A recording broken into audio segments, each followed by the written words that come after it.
Welcome to Econ 102, where economist Noah Smith and I make sense of what's happening in the news, technology, business, and beyond through the lens of economics.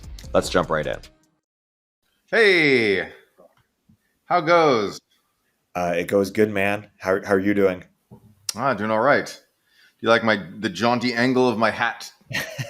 Yes, it looks great. Every time I have a different orientation for the hat, so I can do like this one. Today is a jaunty day.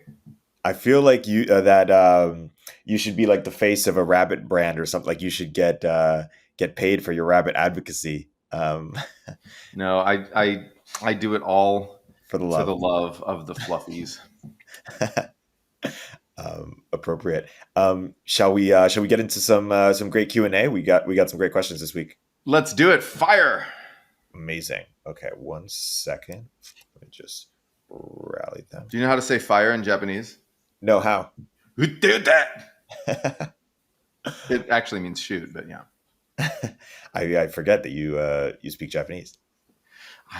In fact, I do. Actually, I learned that phrase from the classic movie Akira, yes, which is officially about telepathic children destroying the city, but is actually about labor unrest and the corruption of politicians and the bureaucracy. Good analogy. Well, with that in mind, let's get into it. So first, we have the question from listener Ben, who says, given the high salience of elevated inflation, plus poor polls for Biden recently in swing states, I wonder if Biden couldn't do more to take control of inflation. For example, why can't he declare a national emergency on inflation tomorrow with a range of executive and legislative proposals, including suspension of all China non-security tariffs, double or triple the max contribution to ROAs and 401ks, reduce corporate tax to 15%, stop enforcement of Jones Act and Dredging Act, and there's a number of others that he recommends. What do you think about this idea? Can Biden take control of the situation in a way that would help him? Maybe. So right now, inflation is being driven primarily, I think, by demand. It is not really a supply bottleneck issue. I think that, some of the ideas in that list of ideas were actually good ideas, maybe not even as temporary measures, but as permanent measures. I mean, the Jones Act is dumb, for example, and we should just get rid of it. And, tariffs on countries other than China are just absolutely stupid, and we should just get rid of them. But, so a lot of these are good ideas. Whether or not they would bring down inflation in time for the election is a political, that's a pragmatic question. And I don't really think that they probably have a hope of doing that. The only thing that would really bring inflation down in time for the election is something that affects gasoline prices, not natural gas. So it's funny how now we use that word for two things. But anyway, the point being that inflation. So most of those measures that the commenter whose name I now forgot. What was his name? Ben. Most of the measures that Ben suggested, are things to raise supply. And they would do so by boosting investment. Boosting investment raises demand in the short term. And so you can actually get a little bit more inflation in the short term and then less inflation in the long term. So these are all, decent ideas. In terms of electoral stuff, I'm not sure that they have a big impact, especially because a lot of those things are actually kind of small bore. Like, taking away tariffs on countries other than China, is going to do almost nothing. Like, our tariffs are so low. And Biden already took away most of the Trump era tariffs that they raised on countries other than China, while keeping the ones on China.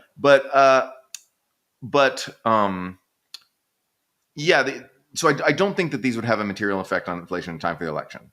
But I think that some of these things are good things to do anyway. Biden should, I don't know about declaring a national emergency. I don't know if that actually does anything other than sort of dilute the power of the phrase national emergency. But I do think that what Biden should focus on in terms of inflation before the election is just oil. Gas prices are lower than they were in 2022, considerably lower, but they are still, elevated compared to where they were in the Trump years. They're more almost back, not quite back, but almost back to where they were in the early 2010s when they were kind of elevated a bit. They're not crushingly high. Of course, our incomes are much higher. That's in nominal dollars. Our incomes are much higher since then. So it's not as much of a burden as it was back in 2013 to fill up your tank with gas. But Americans love cheap gasoline. And so I think that really the smartest thing to do is to try really hard to lower gasoline prices before the election if what you're trying to do is electioneer, which I think is not a bad idea because Trump sucks and a bit of pandering is in order there. So that's my answer.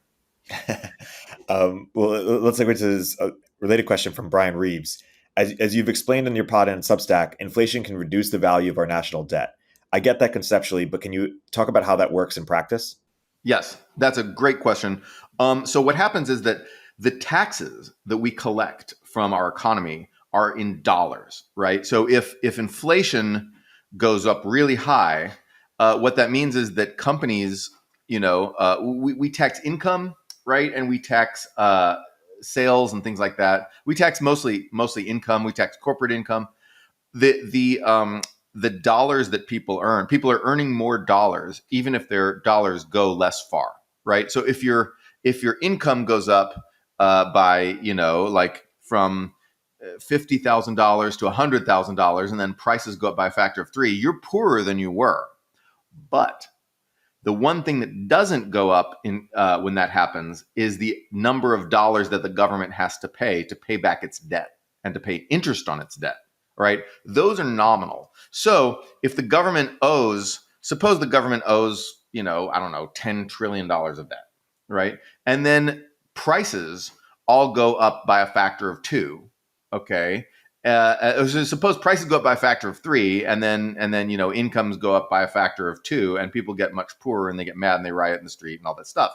I understand inflation sucks, but the fact that all these numbers are higher on paper means that the government has a much easier time taxing the economy, taxing and getting dollars to pay back its dollars of debt, because that $10 trillion that we owe in debt, that doesn't change when prices change. That doesn't change when incomes change. That stays the same.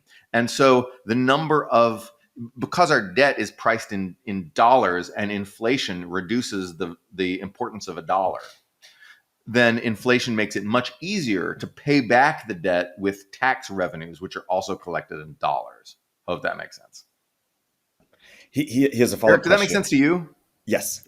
Yeah. Okay. Yeah. So I'm not totally crazy. No, okay. No, that's a good explanation. Brian has a follow-up question, which is, he heard someone say that after World War II, the U.S. economy grew so much that we ended up not having to pay off the debt from the war. Is that true? And if so, can you explain how that worked? So we did pay off the debt from the war.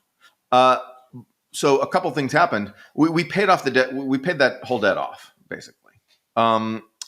And the way we were able to do it is, number one, our economy grew a lot. That increased tax revenues. When the economy grows, even if you don't change any tax rate, your revenue goes up, right? If you have a 30% income tax and income grows, then your tax grows even if your rate stays the same. So our massively growing economy after World War II allowed us to increase tax revenues a lot, which we used to pay down a lot of that debt. The other thing that happened was inflation. We had, high-ish inflation after, around the same rate we have now, right? Was the rate that people long for the 50s. Oh, the 50s, when everybody had a car and a house and just on one man's manufacturing job. And he came home and his wife had this nice little coiffed blonde hairdo and had dinner ready for him in their floral sundress, and then everyone had barbecues. Yes, we love the 50s. Great. The 50s had inflation similar to now. So if you don't like this rate of inflation, you wouldn't have liked the 50s. I mean, so incomes are growing, real incomes are growing, purchasing power was growing. That is also true right now. But so actually, I should write that post. How today is actually like the 50s. It's going to just piss off both sides. But the point is that inflation, as I explained to Ben in the previous question, was able to erode the meaningfulness of the dollars we had to pay back from World War II, even as real growth made it much easier to pay that back. So real growth plus inflation made paying off that debt really easy. Yeah. The Kevin Postalweight, well, it's a hard one to pronounce, as a related question. Yes, it might be possibly. He says, no one knows what causes inflation. He's quoting you, Noah. The most plausible culprit is high deficit spending in the U.S. And then he asks, isn't Biden's industrial policy at least as likely as a culprit? After all, the goal of successful industrial policy is to raise manufacturing output, which implies that labor needs to shift into manufacturing from elsewhere. Services seem the most likely source of that labor in the shift. a negative supply shock, which would result in a new equilibrium with higher prices and lower quantities. Yes. So the idea is Biden called his biggest industrial policy act the Inflation Reduction Act. In the long term, increasing supply should, decrease inflation, all else equal. Technically, what it actually does is it gives the Fed more room to keep interest rates a little bit lower without boosting inflation, which increases real growth. Anyway, more to the point. In the short term, you're absolutely right. The policies like the Inflation Reduction Act increase inflation in the short term because they increase demand for materials to build factories or workers to build factories, et cetera. That said, so the Inflation Reduction Act is misnamed. It is, maybe in the long run it'll reduce inflation, but the idea that this could reduce inflation within Biden's term in office is ridiculous, at least within his first term. It is a short-term inflation raiser, even if it's a long-term inflation reducer. So that may be part of what's going on. But if you look at where the inflation is, it's all in services.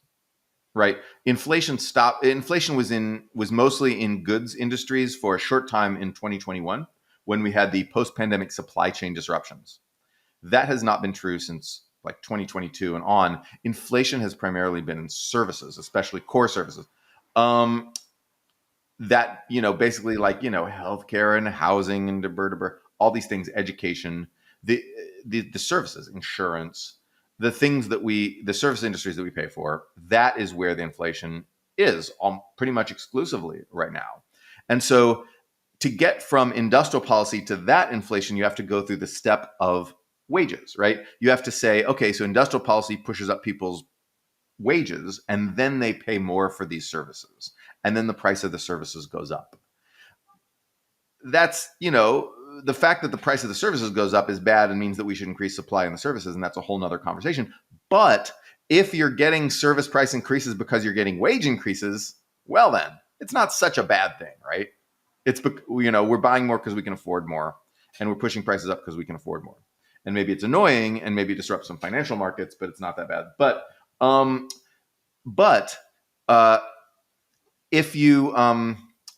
if you subsidize service industries directly, right, then, well, okay, so there's some complicated stuff in there. What to say simply about this? When you give people subsidies for health insurance, so Biden's been dishing out a lot of money for health insurance subsidies, help you pay for health insurance. Biden has been dishing out a large amount of student debt relief, which will, make it easier. And not just student debt relief for people who already had debt, but debt relief for people going forward. So the income-driven repayment, things like that. That means that people are able to borrow more to pay for college today because they know that they won't have to pay nearly as much of it back in the future. So, so that there's lots of evidence showing that drives up the cost of college. When you subsidize these service industries directly, generally you get a lot more price increases. Generally, a lot of it feeds through, right? And of course, you can say, all right, well, things are getting cheaper these things are getting cheaper for people, even as they're getting more expensive for the nation because taxes are paying part of it. And that's true. But when supply is restricted, we're not really increasing the number of college spots. We're not really increasing the number of hospitals. We're not really increasing the number of, this and that.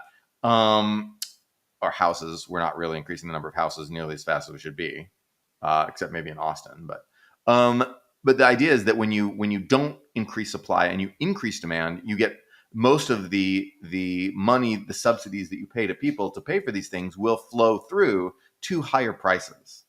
And so I think that that's a more likely culprit in terms of spending. The spending on service industry subsidies, because all our inflation's in services, that's more likely a big culprit than the industrial policy build out. Most of that industrial policy money hasn't been spent yet. Mostly, almost entirely what we're seeing, almost all of the spending, the investment spending we're seeing is private spending. Now, the private spending is in the sectors that, Biden wants and that Congress wants and that industrial policy has been in. So it's in chips and batteries and stuff. It's in those sectors, which implies that they expect to get subsidies or at least some kind of help at some point. But that most of the subsidies haven't been disbursed yet. The checks haven't been written yet. So they haven't fed through yet. Instead, we're getting investment, businesses investing, hiring workers, building plant and equipment. That's what we want. And if you think that it's important to subsidize stuff in those sectors, then that's exactly what we want. With service industries, many of those checks have already been cut and they've already gone out in some sense. Some of the tax credits, so it just means money that you have that you wouldn't otherwise have had. But the point is, you've got more money in your pocket, and due to anyway. Point being, I think it's service industry subsidies are a lot more likely of a culprit here than industrial policy yet. Got it. That makes sense. KCL has another question. He asks, is the United States a petro-state? We talked about in the last podcast how U.S. is producing more oil than any other nation. What distinguishes a country with high oil production from a petro-state, and are we at risk of becoming one? Great question. I jokingly said on Twitter the U.S. is in danger of becoming a petro-state. We are not really. A petro-state is a state that depends, that has a very large dependence on oil for export revenue and for government revenue. We are not there yet, and we won't get there, actually, because we have so many people and such a rich economy that oil, we can't become Saudi Arabia. We can't become Russia. We're too big for that stuff, right? We will not, even if oil, we are an oil exporter now, a little bit, but most of the oil we use almost all the oil we use domestically, right? So we're not really a petrostate, and government revenue mostly doesn't come from oil. Oil's become a little bit more important to our economy, but not a huge amount more important. So no, we're not actually a petrostate. We're not in danger of becoming a petrostate. That said, the more our economy specializes in digging stuff up and, agriculture and mining and oil drilling and things like that, the more we specialize in that and the less we specialize in things like high-tech manufacturing, the more worried I am about our, place in the global supply chain, our ability to produce stuff. It does worry me a little bit, if our comparative advantage shifts toward land and away from capital. We'll get back to the conversation in a moment after a word from our sponsors. If you don't already subscribe to Turpentine's industry-leading newsletters, like our new daily AI newsletter, Emergent Behavior, or Media Empires, you should. But that's not what I'm here to tell you about. The platform we use to power these newsletters is called Beehiiv, and it's excellent.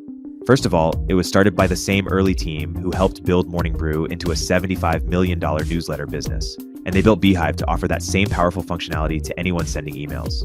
From essayists to business owners, the platform is beautiful, their text editor is intuitive, and they help you scale your audience with custom growth features.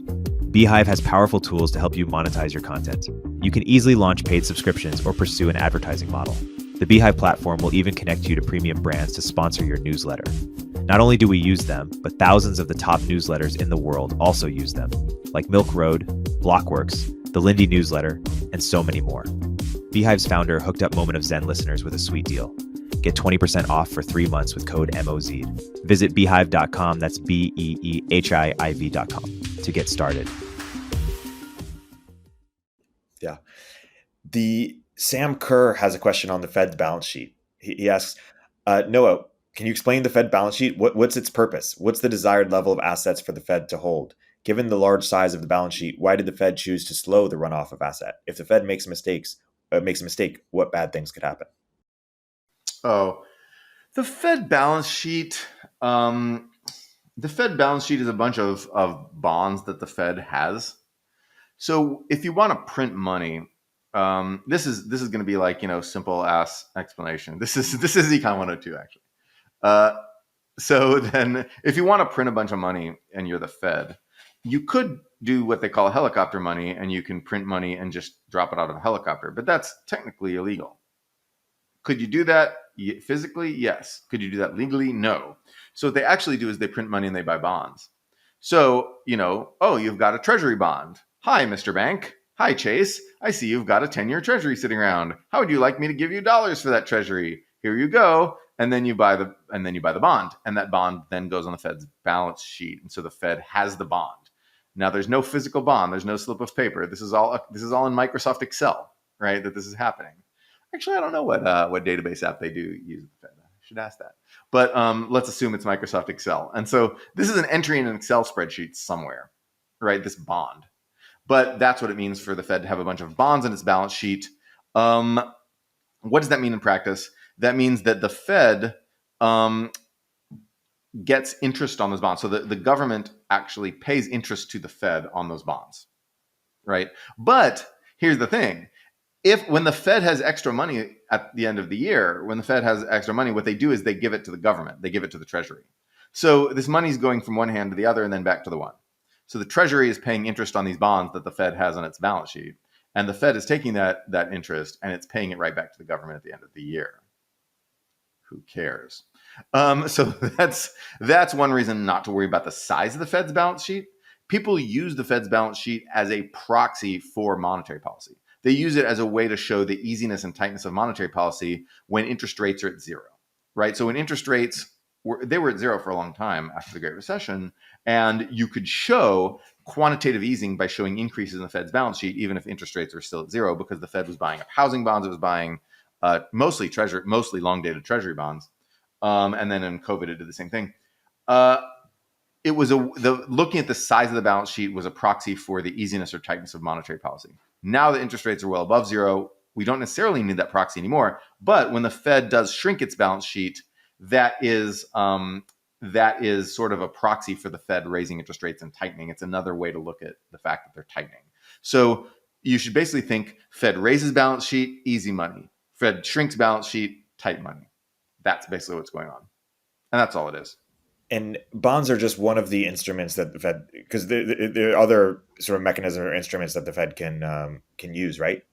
Or not really. There were so the Fed has another thing that it can do called being the lender of last resort. So the Fed can like loan a bunch of money to people. But so as it did this in COVID, it does this in financial crises. It did this when we thought we were going to have a banking crisis in 2023, but didn't. Thanks government. Thank you. But so it can do that. But in terms of monetary policy, like the tightness or easiness of monetary policy, it's all bonds. Got it. It's all bonds. Got it. They don't buy Apple stock. They don't buy houses. Right. What is the significance of the repo rate? It's just another interest rate. Honestly, it's not going to be any different from any other interest rate. I wouldn't worry about it. Got it.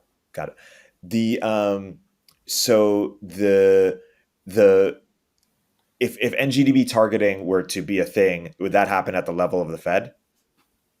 NGDP targeting, sure, of course. Yeah. No. Yeah. But right now it's targeting just inflation and unemployment. Right. So right now we have something called flexible inflation targeting, which is basically like, if you want higher growth and lower inflation, or if you want to hold inflation around 2%, right, and then raise growth to the potential level, whatever you think that is, that's sort of like an NGDP target, honestly. The idea that switching to NGDP targeting would make any meaningful difference in what people expect the Fed to do is highly dubious to me. Got it. Let's switch to a question that PB Cole has. Which is, do we ever have any women ask questions? Maybe PB Cole is a woman. It's possible. Do we ever have are there any women fans of my blog? Women who listen to the show, please write in. I'm sure there's some. Okay, so PB Cole wonders, why isn't the government charging its student loan write-off cost to the universities? Why is the government charging these to the universities? Why isn't it? Yeah. Oh, why isn't it? Because there's no mechanism for it to do that. You can't just send them a bill. Legally you can't do that. What the government basically decided to do is, first the government bought all the student loans from the private banks. Student loans used to be private in large part, and now since the Great Recession, they've been a government thing. The government basically nationalized the student lending industry, and you can't just send the universities a bill for these things. The government can decide not to collect on student loans, but then it can't, so what we could do is revoke the tax exempt status of universities, which are counted as like nonprofits, unless they're for-profit universities, but primarily universities are counted as nonprofit. Don't you think we should do that? Maybe. Basically, the tax exempt status serves as a big subsidy for higher education and for university research. Should we subsidize university research? Probably yes. Should we subsidize higher education? I don't know about that one. But the student loan cancellation and the sort of game we play now with like, here's a loan. Actually, it's not, you're not going to have to pay this back. That stuff. These are all subsidies in addition to the tax exempt status of universities. It's another higher education subsidy on top of that. So if you want to get rid of subsidies in higher education, yeah, you could revoke their tax exempt status, and you could stop the student loan relief, ongoing income driven repayment thing that Biden has done. Cool. I want to segue to tariffs. We have listener Ralph who's got a few questions. I'm going to jumble in really quick so you can address them all at once. So he basically says, hey, what's the role of the WTO in all of this? Aren't tariffs a violation of the WTO? And if so, are 100% tariffs the trade agreement equivalent to the U.S. invasion of Iraq for the UN Charter? And then his last question is there a need to rethink global trade rules more broadly? Yes, there is a need to rethink global trade rules more broadly. So the WTO is an agreement among countries, right? There is no WTO police. If you violate the rules of the WTO, no, jackbooted thugs will drill a hole in your roof and like crash through and like bundle you up in a burlap sack and take you off to be tortured. This will not happen. The enforcement mechanism of the WTO is only one thing, which is saying if one country puts tariffs on another country, the other country has the right to respond with putting tariffs. It's simply an agreement not to have a trade war. But if you have a trade war, then you have a trade war. So when the United States put tariffs on China, we're like, okay, China, you can retaliate. And China did retaliate, in fact, during Trump's trade war, but we'll see how they retaliate this time. But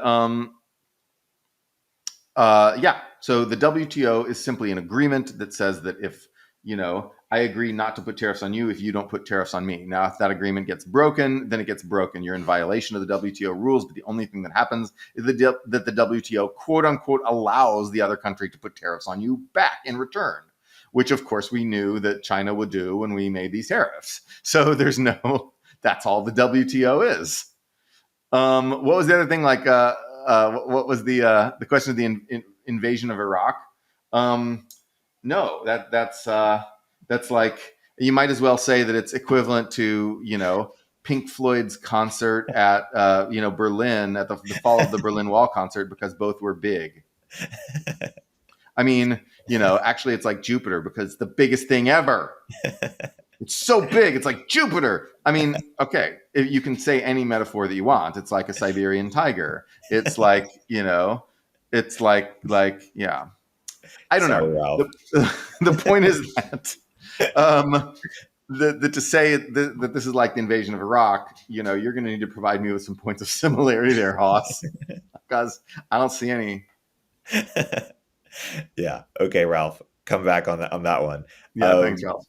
We appreciate it. Okay, so then let me flesh out his last question. He says, if the U.S. and Europe seem poised to enact protectionist policies, will we see real or de facto military alliances function trading blocs and vice versa, with free trade within a group of like-minded countries, but tolerating protectionism against China and perhaps others? Would this be a winning strategy, or is China too big an economic force to make it realistic? Did Ralph write that too? Yeah. Wait a second. Ralph came out with isn't this the Iraq war question, and then came out with that one? Okay, that question is amazing and really important and good, and I'm about to write about that. Ralph has been redeemed. Ralph, you've been redeemed.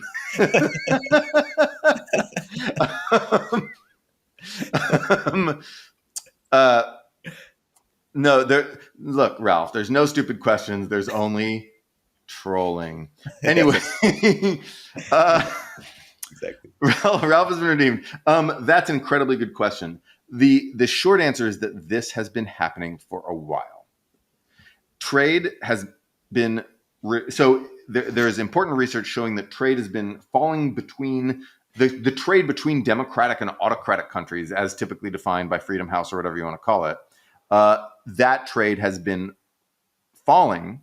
And trade between democracies and other democracies, and trade between autocracies and other autocracies, has been rising. We are seeing the geopolitical blockization of trade according to the Cold War blocs. We're seeing this happen. China's trading more with Russia. China's trading more with Iran. China's trading more with the other dictatorships Saudi Arabia, whatever. Myanmar, probably not because they're in a war, but they were before. China's trading more with those countries. And democracies are trading more with each other. The United States is trading more with Korea and more with Japan and more with Germany. The United States just became Germany's number one trade partner again. The United States just became South Korea's number one trade partner again. That is a reversal. We were up until China became their number one trade partner, and now China no longer is. This is decoupling. This is geopolitical bloc decoupling. This is happening for a number of reasons besides official policy. This started happening long before official policy made it happen. This is happening because of risks. Everyone is aware of the risks of war and other, sub-war sort of Cold War kind of competition and tensions. And so they're just, they know where's safe to invest in, where's safe to trade with, and where is not. This is de-risking. When we say de-risking, this is what we mean. And so that's already been happening. The policies we're now enacting will accelerate this process and make it happen more. Is this a good idea? I don't know, but probably yes. There's not really any evidence that trade prevents wars. Germany and the UK were each other's, my favorite data point, Germany and the UK were each other's main trading partners on the eve of World War I. There is some evidence that trade agreements facilitate alliances. So when you have trade, if we want to be allies with France, we should trade with France more. We should have trade agreements with France more. If we want to be allies with the Philippines, we should have trade agreements with the Philippines, Brazil, India, Indonesia, you name it. Trade agreements facilitate military alliances. In fact, it's my old friend and econ study buddy, Paul Post, who's now an international relations professor, who found this out and, sort of definitively proved this, as much as anything in international relations can ever be definitively proved. But the question of will actual trade itself, trade flows itself, make war less likely, that's I forget, it's something peace theory. It's not capitalist peace theory, but it's something or other. It's the answer is not really. So you see that Germany was like, okay, so if we just buy all of Russia's gas, this will pacify Russia because they'll need us as a big gas customer, so they won't attack and they won't invade Europe and blah, blah. Did it work? No. As we continue to become more reliant on trade with China, China became more and more aggressive. Would they have become even more aggressive, even faster had we never traded with them? I don't know. But it's pretty clear that Russia, a lot of Russia's economic revival under Putin came from Europe being willing to buy massive amounts of its gas. And that this allowed Putin to sort of, build up his army and things like that. And that he used it for exactly what they didn't want him to use it for, which was to invade Europe. So the answer is this going to lead to the risk of war? No. Is it correlated with the risk of war? Yes. But we have to get the causality right here. I think that the risk of war is leading blocks to decouple from each other, but blocks decoupling from each other is probably not increasing the already elevated risk of war. Got it. That's my read on the situation anyway. Makes sense. I'll move to a related question by Anthony Annett. Anthony asks, what do you think of the Michael Pettis argument for dealing with China's excess savings by imposing a tax on capital inflows? So this is something I'm going to write about soon. That is closely related to Trump's idea to weaken the dollar, quote unquote, weaken. The reason America runs giant trade deficits is that we have the reserve currency and everyone buys our currency for financial reasons, making our exports less competitive, thus making manufacturing companies not want to invest in America for export because they know the exports will be uncompetitive because of this exchange rate problem. Could we solve this problem if America stopped being the reserve currency? Yeah, we could. Would it disrupt the global financial system? Yes, maybe that's worth it. It's a scary thing. It's worth thinking about. People fetishize the strong dollar, but the strong dollar makes American exports weak. It makes American consumption strong and exports weak. All right, is that really a strong dollar? So Trump has this idea. Trump and Robert Lighthizer, who's still kind of hanging around Trump, have this idea to weaken the dollar, to end its role as the reserve currency in order to make our exports more competitive. That's maybe a good idea, but a very dangerous idea too. And so it depends on how it's executed. I don't trust those guys to execute it well, but it's an important thing that we need to be thinking about. And Pettis's idea of taxing capital inflows would be a step toward this. That would be intended to prod other countries to weaken to weaken their reliance on the dollar, so that the dollar would weaken, quote unquote, and our exports would become more competitive. So that's what Pettis is really talking about. It's really similar to the idea that Lighthizer is having, and it's an important thing.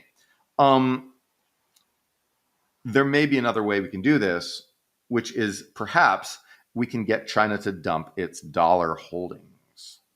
If we get China to dump its dollar holdings and hold gold and Bitcoin instead, then that'll be great.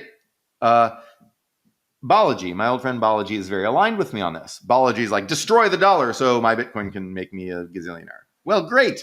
Fine. Good. Balaji, and Balaji just wrote a thing saying de-dollarization equals reindustrialization. He's on the right track, honestly. And I don't always say that about Balaji, that he's on the right track, but he's on the right track this time. China's buying up a shit ton of gold. Who else bought a bunch of gold that when they were going to become the reserve currency? America. Who else? Britain. Every country, sort of buy in the past. We don't have many data points on this, but buying gold is China preparing to have a stronger currency? Maybe. Why? Financial sanctions. The big sanctions on Russia. Those financial sanctions changed the world because they made countries want to de-risk from the dollar. This is complicated stuff, and I'm going to write a lot about this, and I understand I'm glossing over a lot of things here. But the fact that we could use the dollar reserve dominance to just say, okay, guess what? You had all these reserves in dollars. They're ours now. Yoink. Oops. Or euros or whatever. We trotted out our financial power and used it to slap Russia around a bit. And now China's like, okay, wow. Okay, they could do this to us. Let's de-dollarize. They may be starting to de-dollarize their reserves. They're buying all this gold, right? They're buying Bitcoin too, I hope, which is why Bitcoin is like up, right? Yay for all the tech people. So by the way, if you want to pump your Bitcoin bags and your crypto bags in general, you should want,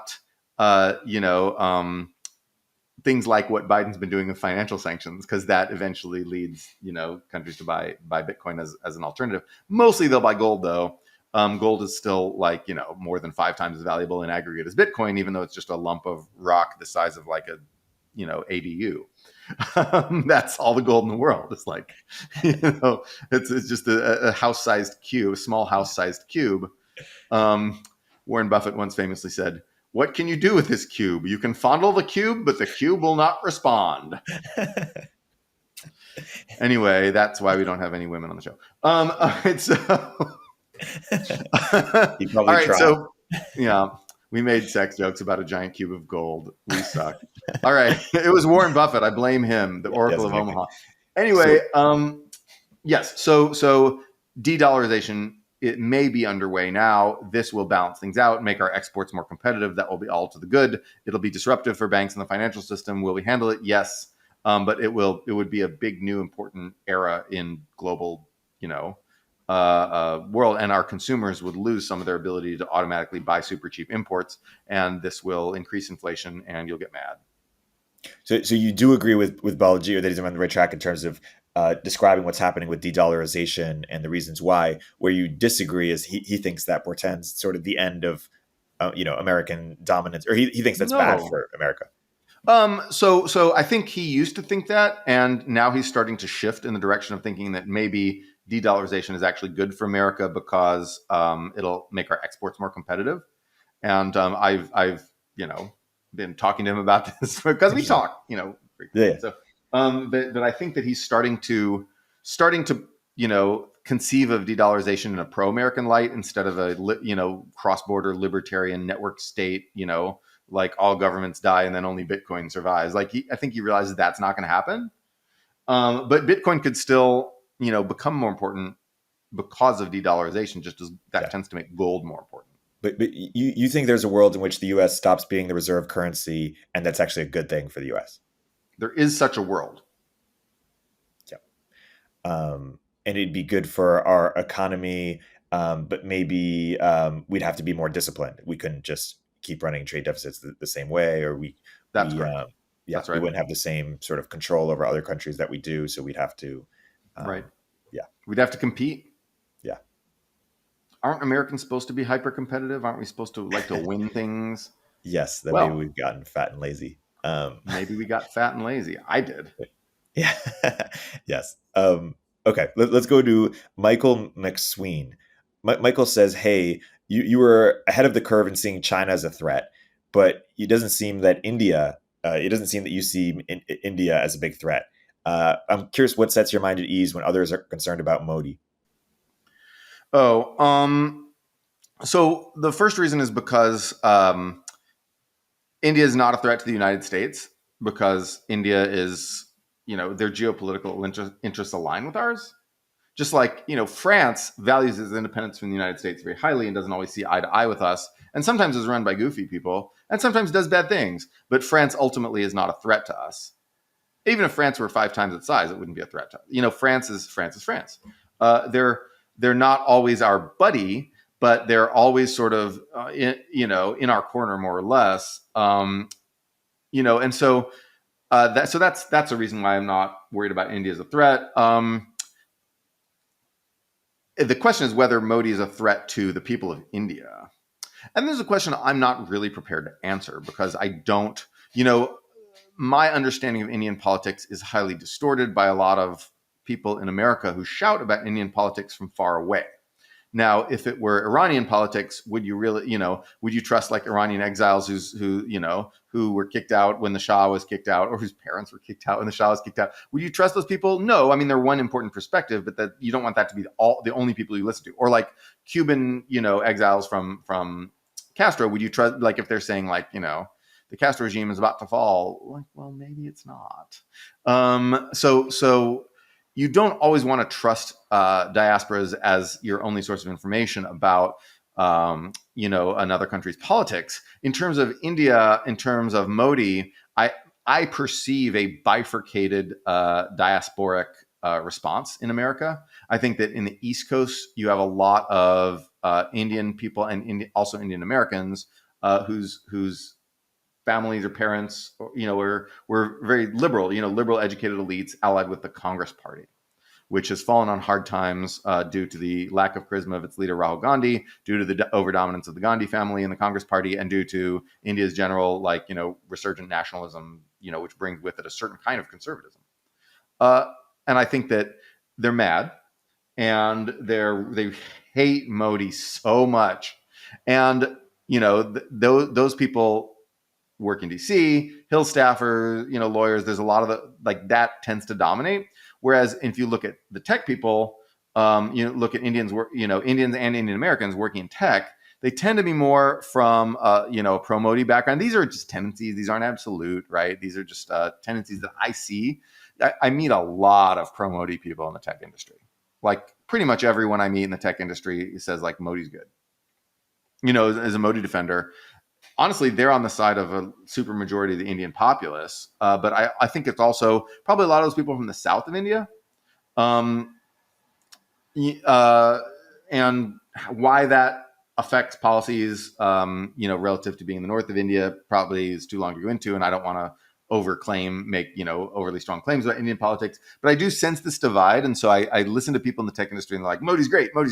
And then I, go listen to people who work, Indian people who work in like DC or New York, and they're like, Modi's Hitler. And you can't really trust either of those perspectives in and of itself. Maybe you can trust people to point you in the direction of information, but you should really decide this on your own. When I look at Modi and what he's done, I see some worrying signs. The most worrying things that I see relate to the press and treatment of political opponents. Modi has some Nixon-esque instincts that I would say. So Nixon, recall, did dirty tricks and electoral cheating against McGovern, even though he was beating McGovern by like 20 points and crushed McGovern in the election. But he still was so insecure that he felt the need to cheat, even though he was already winning easily. I think Modi sort of, from what I can tell, sort of is similar. He feels the need to use extra democratic methods to crack down on his political opponents, even though he's beating them easily and he can just crush them easily. And that's bad. Modi could win fair and square easily every time. He doesn't need to erode democracy, erode the free press in order to do that, but he sometimes does anyway. And unfortunately, that's a tendency I see in a lot of developing countries. Remember that India is a really poor country. There's no place in America whose poverty compares to like India at all. Like it's poor on a scale that Americans can't even comprehend without going there, and even then, it's hard. So when you have poor countries, you have different kinds of politics. American politics, when we were a poor country, was full of scandals, genocides, pogroms, and we think of ourselves as this bastion of democracy in the 1800s, right? We were not. We had Protestant mobs rampaging through Catholic neighborhoods, burning, killing, raping, doing all this stuff. Like, there's the Gujarat pogrom in India. Is some people say Modi? Modi was in charge of that area at the time. He was the governor. He many people blame him for this. Other people are like, no, he cracked down on the riots. I don't know. I'd say he probably could have done more. I don't know. I wasn't there. I'm not an expert in this. But the point is that America had that shit too. We had that stuff in 1919 and 1920 and 1921. We had pogroms against black people all over America.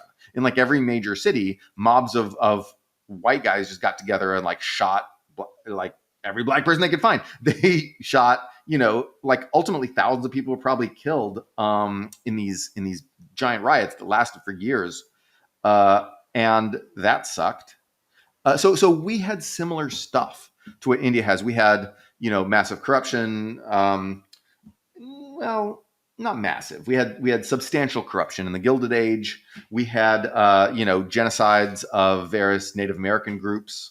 And we had all these things that we did that were nasty and mean. And yet, if you were going to bet on which country would spread liberal democratic values the most in 1910, it was the country with the anti-black pogroms and the lynchings and the genocides of Native Americans, blah, blah, blah. That was your horse to bet on. Not Russia, right? Not even Britain, right? Not Japan, not Germany, not any of these other powers. It was America. America was the country that ended up promoting liberal democratic values in the world more than any other country by far, right? And yet we had those things. And so when you look at a country in the midst of poverty and rapid development, that doesn't mean you should like those things. It doesn't mean you should condone those things or excuse them or say, okay, it's okay, just growing pains, right? You should criticize those things. You should be mad about those things when they happen, really mad, right? But that doesn't mean that you look at the country and say, this is going to be a fascist country. This is going to be a power for evil, right? Because America's own history shows that we were generally a force for good and liberalism and democracy and human rights and all those things, despite the fact that we had many of these same problems as India. And if you look at Woodrow Wilson, you see that he really cracked down on press freedom. Woodrow Wilson enacted a law during World War I that basically gave him complete control over the entire American media. And he used this to suppress news about the Spanish flu, which is one reason Spanish flu got so bad, because nobody, people didn't get information about it because the government suppressed it as part of the war. It was justified by war, but then the Supreme Court smacked it down. And so, we said, okay, government, you can't actually control the media like this. But for a while, America was a press dictatorship. We revoked press freedom for years under Woodrow Wilson. And that's much more extreme than what Modi has done so far, at least in India. And so while I think that you should absolutely be worried, I also think that if you look at American history, you should also think glass houses, right? Not to mention Britain, which is even worse. So, and not to mention everyone else who is even worse, like Russia, Japan, Germany, all those guys. Anyway. So the point is that I think you can be worried without saying like India is going to become like an evil fascist state. You just have to look, at the fact, India is deeply democratic. Everybody likes to be able to vote in India. Voting is important. That is important. India has many other things. India has like a sort of a deeply entrenched system of affirmative action for lower caste people. That's a sort of thing that's more affirmative action stuff than America did until we got really rich and had actual affirmative action. So in terms of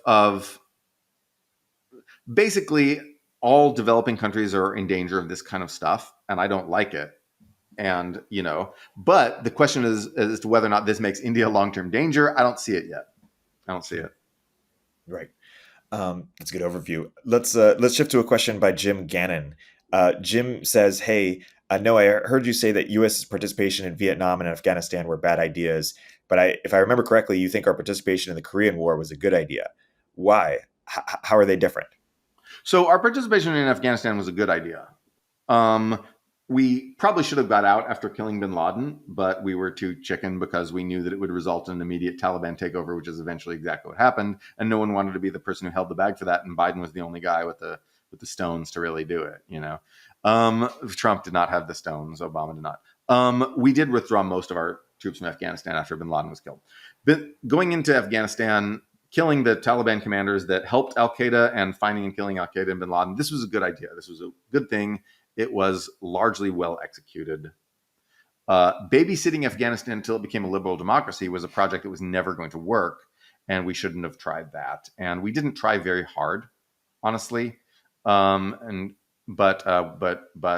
no, it was good to go into Afghanistan. Vietnam, bad, because basically it was bad.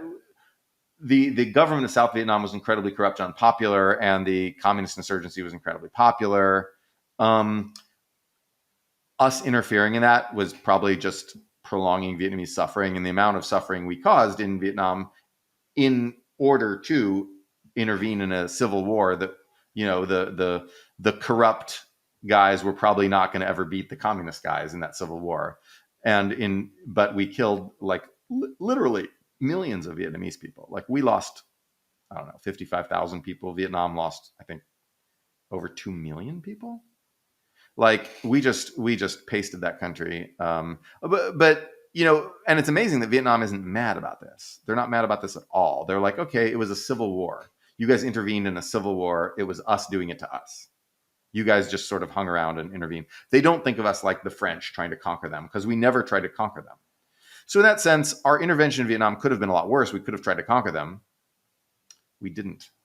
That was good. I still wouldn't have done it. It was still bad. It's still on net. Our intervention was a bad thing in Vietnam, but we are not hated in Vietnam, for doing this. They think this was a civil war. China is hated for trying to invade and basically conquer them in 1979.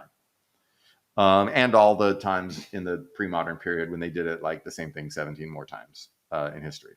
But the Vietnamese people are not mad at the United States. There are a few, but like mostly they're not mad because they think of it as a civil war that we intervened in. That doesn't mean our intervention was good. Iraq, we won the war. It was not a good idea to intervene in Iraq. We didn't get anything out of it. We just destabilized the Middle East and tore up the international order and ruined our reputation and incurred all these costs and blah, blah, for nothing, right? Saddam Hussein was not a threat to us at all. And we just ended up creating ISIS, which we then had to go and kill. Great. So the Iraq war, even though we won it, was a really bad idea to go into. But I would have gone into Afghanistan. I wouldn't have gone into Vietnam, and I would not have gone into Iraq if I were in charge. Does that answer the question? Yes. I think he'll be happy with that. With maybe one more left. David Fuldesi asks, why won't the U.S.-China war be fought by nuclear weapon? You talk a lot about the importance of U.S. having a strong industrial and production base in case of war with China, as factories could be repurposed for war production. But what gives you the confidence that the war would last that long for the production capabilities to be relevant? Great question. And in fact, the person who wrote the smartest thing about this was a guy who later went sort of nuts, or maybe paid by the Russians, but probably just nuts, who's John Mearsheimer. He wrote during the Cold War about conventional deterrence and why it's important to have big conventional force as well. So the answer is, when you have a war type of situation, involves escalation. You don't want to have to escalate to nuclear holocaust, destroy the world for any dispute, because this puts you in danger of death. Conventional forces allow you to escalate to sub-apocalypse levels in a war. That's really the answer. The answer is that when you have conventional forces, you can fight with those instead of destroying the world. Now, we don't have enough nukes yet left to destroy the world anymore, but we could destroy the United States pretty handily, and we could, destroy much of China, significant parts of China, with our nukes. That would be really bad. I don't want to do that. Conventional forces give you escalation that is not like immediately like, ouch, I stubbed my toe, nuke the world. Okay. And that's why you want that. In terms of why a conventional war could become a long war, you just look at Ukraine. That's happening right now. I do not have to theorize. It is what happens. Russia thought it would be a short war. America hoped Russia would give up quickly. I don't think we necessarily thought it would be a short war, but we thought that there was a possibility that Russia would, when Russia saw that it wasn't going to be a short war, they would fuck off. They didn't. But Russia thought it was going to be a short war. They were wrong. Now they've had to reorient their whole economy around military production. To think that like, oh, these wars are going to be short and fought with existing forces. We'll be home by Christmas, boys. No. This is just never what happens. There's no situation. I mean, like there are tiny little small wars like the Falklands War where you did have like a couple things shoot at each other and then you're done. It's highly unlikely that this would happen with China. It could, but it's unlikely. The likeliest thing is a protracted war, and at that point it becomes a war of production, and we need production. That's it. Got it. Well, that's a great question, David. And this was a series of great questions. Wait, we don't have time for one more, Eric? We got 5 minutes. You got to go? No, I'm good. I just... All right, let's do one more question. Let's do one more. Okay. I'll give you... Okay. Here's a question that... Okay. Well, I'll give you an option. We have a question either on Biosecure Act or Japanese yen. Japanese yen. Okay. This was actually from Anonymous. And he asks, can you explain the reasoning behind and consequences of Japanese intervention in the yen? Are they expecting their intervention to have long-term impact, trying to limit volatility, or what? And do you think this is an effective method to achieve their goals? They're hoping to distract, basically to calm traders down so traders stop trying to short the yen. If that doesn't work, and traders are like, okay, intervention's over, let's just start shorting the yen again. They'll have to intervene again. Eventually, they run out of dollars to intervene with, and then their currency collapses, and they have a currency crisis, and Japanese people are starving in the street. We don't want that. That's really bad.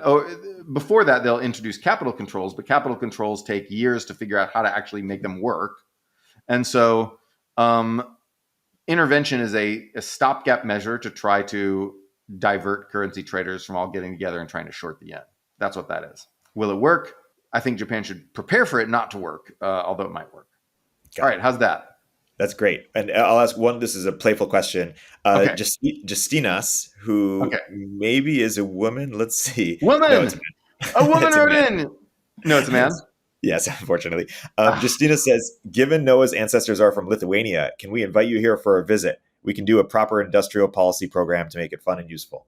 Yes, let's do that. Email me. Let's do it in September. Amazing. Great, Noah. Well, another great episode. Thanks all for the great questions. Please keep submitting them. We'll keep answering. And until next week. All right. Until next week. Econ 102 is a podcast from Turpentine, the network behind Moment of Zen, In the Arena, The Cognitive Revolution, and more. If you like what you hear, subscribe and leave us a review in the App Store. You can keep up with both of our Substacks for written analysis of the topics we cover in the show at noahopinion.substack.com and eriktorenberg.substack.com. Thanks for listening. Hey everyone, Eric here. At Turpentine, we're building the first media outlet for tech people by tech people. We're the network behind the show you're listening to right now. We have a slate of hit shows across a range of topics and industries, from our AI and investing cluster of podcasts to shows that drive the conversation in tech with the most interesting thinkers, founders, investors, and influencers, like Econ 102 with Noah Smith. We're launching new shows every week, and we're looking for industry-leading sponsors. If you think that might be you and your company, email me at erikaturpentine.co. That's ERIK at turpentine.co, and let's partner together.